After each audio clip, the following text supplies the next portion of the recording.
il est temps de parler de Ninjago 2023. Alors déjà, non, la saison 16 n'est pas la fin de tout Ninjago, la saison 16 est la fin du deuxième arc. Pour rappel, le premier arc se déroule entre les films d'ouverture, donc au tout début quand on rencontre l'équipe de ninja avec Kai, Jay, Zane et Cole, jusqu'à la saison 7 avec les frères du temps.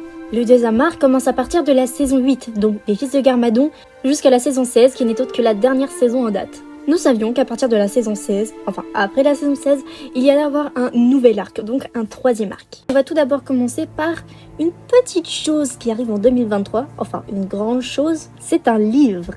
Vous avez sûrement déjà dû voir cette couverture, où l'on peut justement voir Zane, Jay, Cole et Kai. Quest for the Lost Power, jugez pas mon accent, est un livre qui va sûrement raconter leurs aventures pour retrouver leur pouvoir ou même découvrir de tout nouveaux pouvoirs. Le site Brick Fanatic nous donne justement quelques infos sur ce livre. Je ne sais pas si elles sont vraies ou fausses, mais ça sert toujours. Suite à la sortie de la saison 16, une liste des quêtes du livre Lost Power est apparue sur le site web de Penguin Random House avec une description. En raison de son lancement le 7 mars 2023 pour $12, la description indique que l'équipe sera confrontée à un défi qu'elle n'a jamais relevé auparavant, ou du moins qu'elle ne pense pas. La description continue, faisant référence à une aventure oubliée dont ils auraient besoin pour affronter l'avenir. Ceux qui connaissent le spectacle se souviendront peut-être que seuls Jay et Nya se souviennent des événements de Skybound, mettant en vedette le Jin Nadakan. Après que Jay ait formulé ces mots, on retourne au tout début de la saison. Le retour de Nadakan peut correspondre à ce que cette liste décrit. Crystal Z a été appelée la finale de la série de Lego Ninjago, mais une autre série arrivera en 2023, ce qui ne sera pas un redémarrage de la série. Des rumeurs pour une vague d'ensemble ont également fait surface.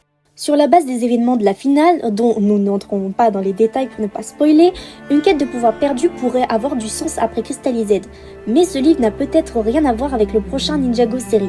Pour l'instant, nous ne pouvons qu'attendre jusqu'en 2023 pour voir la suite du thème. Là, je vais me référer à partir de vidéos anglophones que j'ai vues. Ce livre pourrait en fait avoir bel et bien un impact sur la série. On se dit qu'il serait préférable que les ninjas retrouvent leur pouvoir dans ce livre que dans la prochaine série pour 2023, parce que ça devient répétitif le fait qu'ils perdent leur pouvoir et qu'ils les récupèrent. Le troisième arc commencerait donc avec une bonne base, et au moins on pourrait réellement profiter d'une aventure sans qu'ils aient à chercher leur pouvoir partout.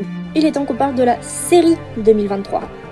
Tout d'abord, il y a eu un leak sur un pack Lego. Les squelettes seront peut-être de retour. Ou du moins, on se servira d'eux comme base de méchants pour la nouvelle série. Donc ce serait un peu comme les serpents au tout début de la série. Si on parle des squelettes, on pourrait parler du nouvel ère, ou plutôt de Racine. Tout simplement parce qu'au début, les squelettes, c'était les tout premiers méchants avec Garmadon. Ce qui est assez drôle, c'est que le dernier épisode de la saison 16 s'appelle Racine. On sait que c'est par rapport à la vie des ninjas, etc., notamment avec Garmadon et ses racines, mais cela pourrait peut-être être un indice pour la nouvelle série. Pour 2023, il y a un méchant dont je suis obligée de parler parce que tout le monde en entend parler depuis des mois. Je parle bien du retour potentiel de Nadakan. Ça fait déjà plusieurs saisons que l'ATR de Tyrann, ils nous la mettent sous le nez. Donc, il est peut-être temps que Nadakan revienne. Le fait qu'il y ait un retour potentiel aussi des squelettes fait penser à Nadakan. C'est bien connu, les pirates et les squelettes sont faits pour être de mèche. Là, je vais parler de quelque chose dont tout le monde a peur. Est-ce que nous aurons toujours nos ninjas? Oui, nous aurons toujours nos ninjas. Donc, Kai, Zen, Cole, Nya, etc. On les aura toujours. Il y a des chances qu'il y ait une toute nouvelle équipe, une équipe de jeunes. Mais, de toute façon, les vieux seront toujours là. Et dans tous les cas, si la série 2023 parle principalement des nouveaux ninjas, les plus vieux seront toujours là pour les chaperonner. Ou du moins seront dans le décor. Moi, j'attends des choses pour 2023. On attend tous des choses pour 2023 parce que la fin de la saison 16, elle nous allait vraiment laisser un goût amer.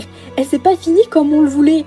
Pour la série 2023, donc avec la saison 17, j'attends vraiment du Loirumi. Vraiment du Loirumi. J'attends aussi pour Kai et Skylor, ainsi que Cole et Vanya. J'ai envie de voir comment Harumi s'intègre auprès du groupe, comment tout va se passer avec les ninjas. J'attends avec impatience leur nouvelle aventure. Il y a une chose dont j'ai peur, ce n'est pas au niveau de l'histoire, c'est au niveau des designs et de l'animation. Le groupe Lego avait pas l'air très motivé à ce que j'ai vu, et j'ai vraiment peur que les animations régressent. Ils nous avaient fait de belles animations pour la saison 16, notamment avec les cheveux d'Harumi. Alors là, ils ont mis le paquet pour ça, mais j'ai peur que ça régresse. Puisque c'est un nouvel arc, j'ai peur qu'ils changent les personnages.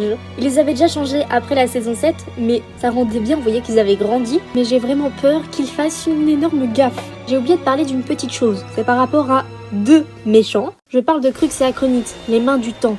On ne sait pas s'ils seront de retour ou non, mais je pense qu'ils peuvent faire leur apparition dans le troisième arc. Ces deux-là sont comme Nadakan, on en entend parler, mais on les voit pas.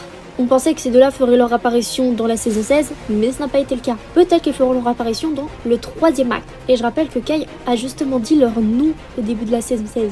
donc il y a des chances qu'ils reviennent. Pour tous ceux qui veulent chercher de leur côté, je vous invite plutôt à les regarder dans les chaînes anglophones. En général, ils nous sortent des infos que nous, on n'a même pas, et ils ont de très bonnes théories. Sachez que je suis à l'affût pour 2023 et que tout le jour je vérifie les infos sur Ninjago. Dès que j'ai des nouvelles infos, je vous en informe. Je vous invite fortement à mettre toutes vos théories dans les commentaires. D'ailleurs, si vous êtes sur Wattpad, n'hésitez pas à me rejoindre, je suis en train d'écrire une histoire sur Ninjago.